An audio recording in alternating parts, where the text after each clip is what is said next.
Welcome back to English for Overthinkers. I'm Maya. And I'm Leo. This is Cozy Chat. A gentle conversation for your busy mind. And if you're someone who tends to overthink everything, including whether to subscribe, you're in the right place. A place where we learn English, untangle our thoughts, and slow down together. Today we're talking about something very small, but emotionally not small at all. Saying no. Without feeling guilty. Because sometimes it's just one word. But the feeling after it is not simple.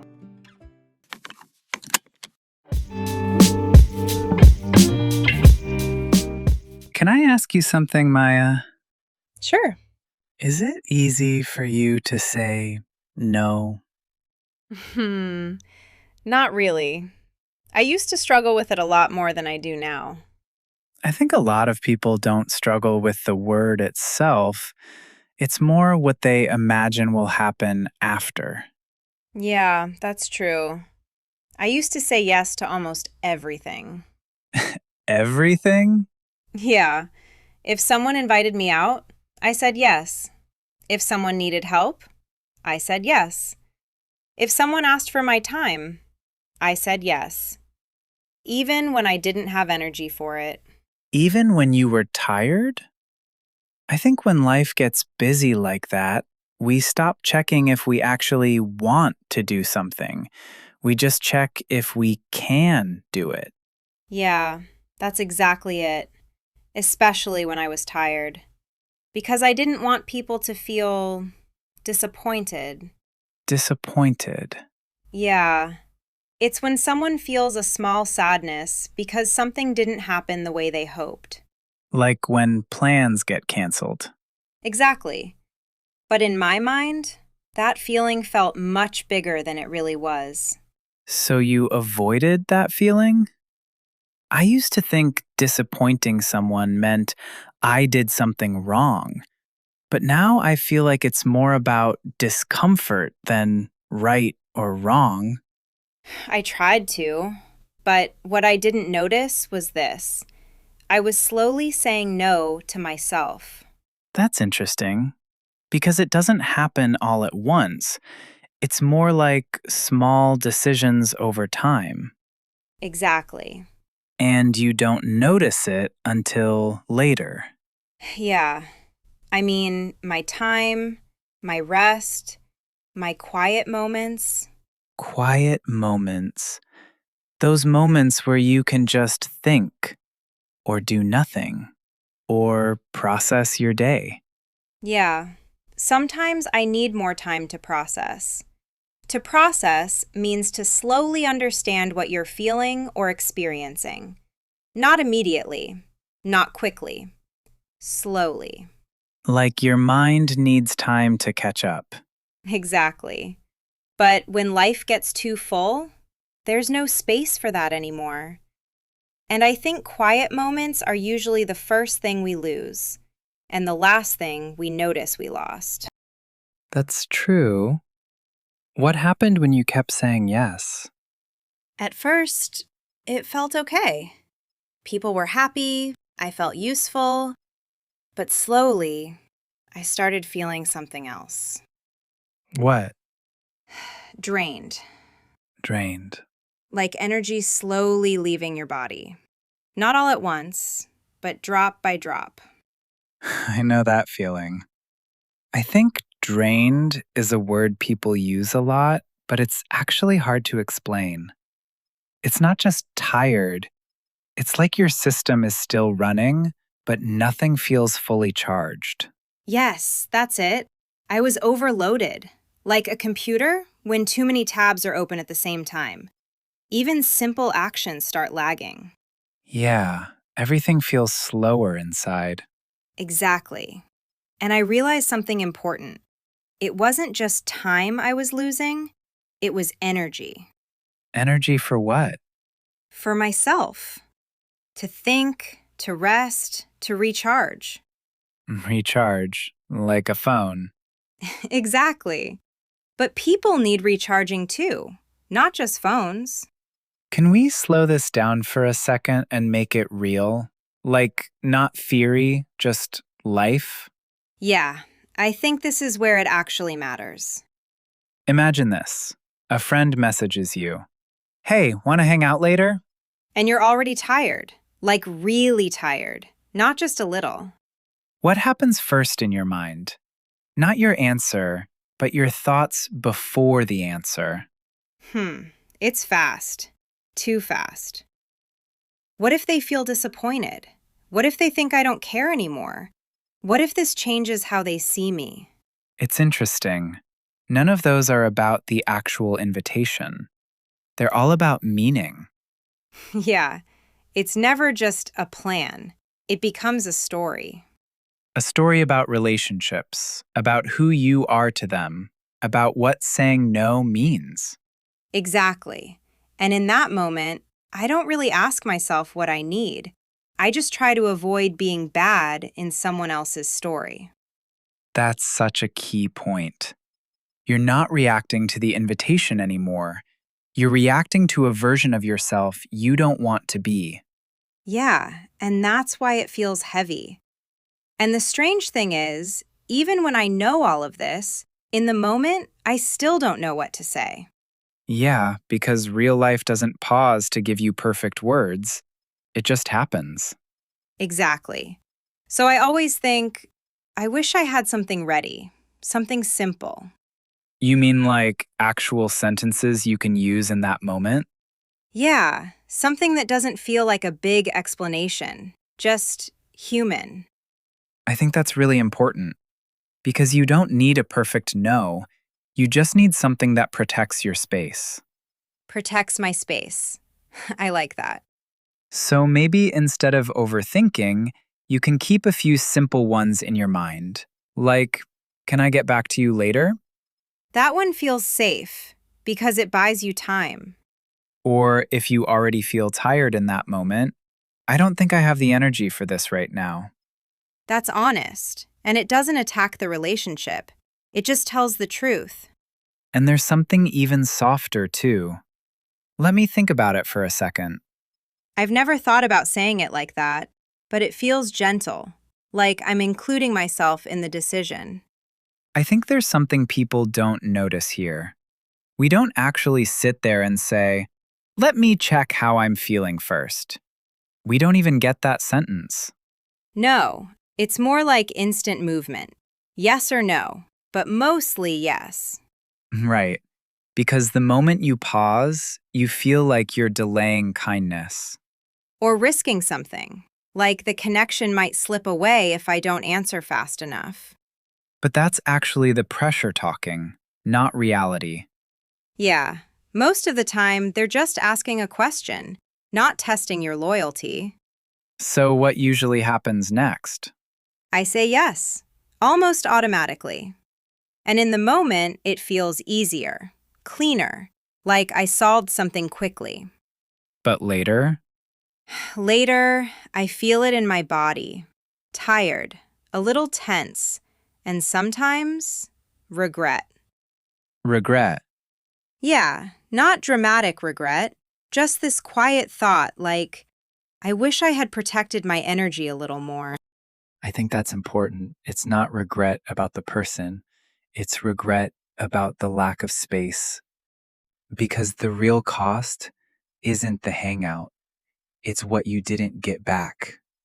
Your rest, your quiet, your ability to just exist without performing. I never thought of it like that, but yes, it's not the event, it's the energy behind it. And over time, that adds up. Not in a dramatic way, just slowly, like you're always slightly behind yourself. That's a very accurate way to say it. But I think even when I know the right sentences, I still feel guilty sometimes. Yeah, I don't think that part goes away quickly. It feels strange because logically I understand I'm allowed to say no, but emotionally it still feels wrong. I think that's the key difference people miss. Knowing something doesn't immediately change how your body reacts. Yeah, my mind gets it, but my feelings are slower. And maybe guilt isn't a sign that you're doing something wrong. Maybe it's just a sign that you're doing something different from what you used to do. That's interesting. Like it's just unfamiliar. Exactly. Your brain learned a pattern over time. Say yes, stay safe, keep people close. So when you say no, it doesn't feel neutral. It feels risky, even if nothing is actually wrong. So guilt is like an old alarm system? Yeah, an outdated one. Not useless, just not always accurate anymore. That makes sense, because sometimes I say no and everything is still fine, but I still feel bad afterwards. Right, because the feeling is delayed. It doesn't check reality first, it just reacts. So what do you do with that feeling? I don't think you fight it. I think you just let it sit there without obeying it. Without obeying it. I like that. Yeah, because the goal isn't to become someone who never feels guilt. The goal is to become someone who doesn't automatically follow it. That feels more realistic. And honestly, maybe healthier too. Because if guilt is always in control, then you never really get to choose your own energy. Yeah, I think I've done that for a long time without noticing. And slowly, you start learning something new, that you can feel guilty and still be okay. That's actually comforting. Not because the feeling disappears, but because I don't have to solve it immediately. Exactly. Maybe the real shift is this. Not how do I stop feeling guilty, but can I still choose myself even when I do? Yeah, I like that a lot. I think the hardest part about saying no isn't actually the word itself. The moment before. Yeah, that quiet space where everything happens at once. You're thinking about the person, the relationship, the timing, and also about how you'll be seen after you say it. That's true. It feels like a lot of invisible pressure in 1 second. Exactly. And in that moment, you're not just answering a question, you're kind of choosing a version of yourself. A version of myself. Yeah, like, am I the person who always says yes to keep things smooth? Or am I the person who can stay honest, even if it feels uncomfortable for a moment? I never thought of it like that, but it does feel like a silent decision about identity. It is. That's why it feels heavy. It's not about the plan, it's about what it represents. And that's why even small requests can feel big emotionally. Exactly. Because the weight is not in the request, it's in the meaning we attach to it. So when we struggle to say no, we're not really struggling with language. Right. We're struggling with that moment of identity before the language comes out. That makes sense, because sometimes I know the sentence, but I still freeze before I say it. Yeah, that freeze is the real moment, not the speaking part. So, what do these sentences actually do then? I don't think they decide for you. They don't remove the difficulty. They don't erase the guilt either. Then, what do they do? They give you something to hold on to in that moment, like a small bridge between what you feel and what you choose. A bridge. I like that. Yeah, because without that bridge, you just stand in the pressure and react automatically. But with it, you have at least one gentle way forward. So, it's not about being perfect at saying no. Not at all. It's about not getting lost in that moment before the word. That feels very real. How's about you, Leo? Is it difficult for you to say no? Yeah, I used to think saying yes meant being considerate. Me too. I think I built that belief without even questioning it. Like it was just obvious. Yeah. Saying yes felt like being reliable, being good, being someone people could count on. And saying no felt like the opposite, like you were letting someone down. Or being difficult. Exactly. But now I'm not so sure that's the full picture anymore. What changed for you? Was there a specific moment or just slowly over time? I think it was slow. Not one big moment, just noticing how I felt after saying yes too often. Like I was always slightly behind my own life, always catching up to myself. That's a very specific feeling, behind your own life. I understand that. Yeah, and at first I thought that was normal, just being busy, being responsible. But it wasn't just busy, right? No, it was something else. I started realizing I was showing up for everything except myself. That sounds quiet, but heavy. It is. Because on the outside, nothing looks wrong. People are happy, things are moving. But inside, something is missing. Yeah, a kind of emotional space.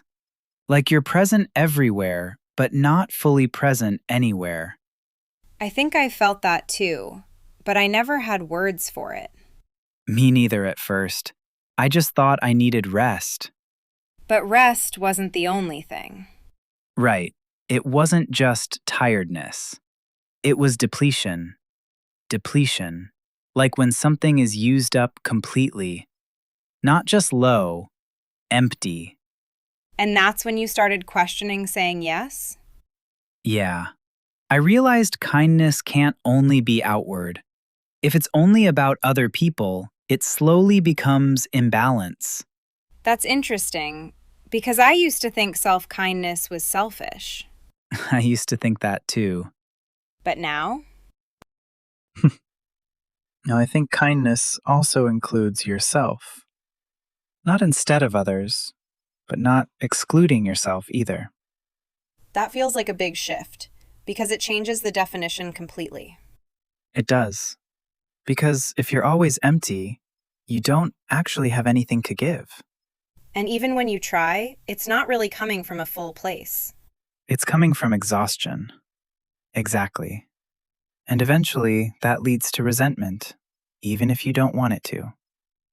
Resentment. It's a quiet kind of anger. Not loud, just there, under the surface. So saying no isn't just about boundaries, it's also about sustainability. Sustainability, it means being able to keep going. Not just today, but long term. Yeah, it's about being able to stay emotionally present long term, not just in the moment. That makes sense. I think I'm starting to see it differently now. Me too. I don't think kindness disappeared. I think I just stopped measuring it by how often I say yes. Maybe kindness is more about honesty than agreement. Yeah, I think that's closer to the truth. Before we go, let's slow down for a moment. Not to analyze anything, just to come back to this idea we talked about. Yeah, no pressure. Just notice. Is there something in your life right now that you've been saying yes to, even though part of you wants to say no? Just notice it. No judgment, no fixing. And maybe you don't need to change anything today. Just noticing it is already enough for now. That's enough. I think what we've been really talking about today isn't just saying no. It's what happens when you never say it. Yeah, and what gets taken away quietly when everything becomes a yes. Your time, your energy, your ability to actually choose. And that's really what no protects. Not distance from people, but your ability to stay present with yourself. That's interesting, because I used to think saying no creates distance. But maybe it actually prevents a different kind of distance, the distance from yourself. Yeah, that's true. So saying no isn't about rejection. It's about making sure your yes actually means something. Because if everything is yes, then nothing is really chosen. Exactly. Everything just happens to you instead of being decided by you. That feels like the real shift today. Not learning sentences, but learning that we are allowed to choose. Yeah. And that choosing also includes choosing not to. That's enough. We'll see you next time. And if you're someone who tends to overthink everything, including whether to subscribe, We'd love to have you back for the next conversation. Slowly. In English, Together.